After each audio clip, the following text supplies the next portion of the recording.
গুমের মামলায় কাল আন্তর্জাতিক অপরাধ ট্রাইব্যুনালে ৩০ আসামির হাজির হওয়ার তারিখ।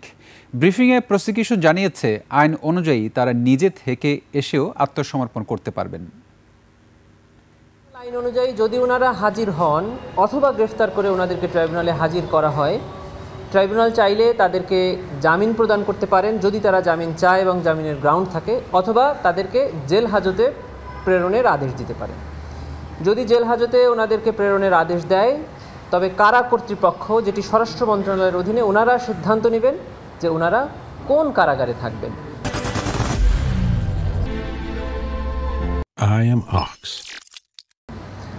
যদি ওনারা কালকে হাজির না হন অথবা ওনাদেরকে হাজির করা না হয়, তবে এই আইন অনুযায়ী তাদেরকে ট্রাইব্যুনালে উপস্থিত হওয়ার জন্য দুটি জাতীয় পত্রিকা, একটি বাংলা এবং একটি ইংরেজি, এই দুটি জাতীয় পত্রিকায় বিজ্ঞপ্তি প্রদান করে দেওয়া হবে এবং একটি তারিখ নির্ধারণ করা হবে যে আগামী অমুক তারিখের মধ্যে ওনারা যেন ট্রাইব্যুনালে হাজির হয় এই মামলা সম্পর্কে জানার জন্য বা মামলায় অ্যাপেয়ার করার জন্য।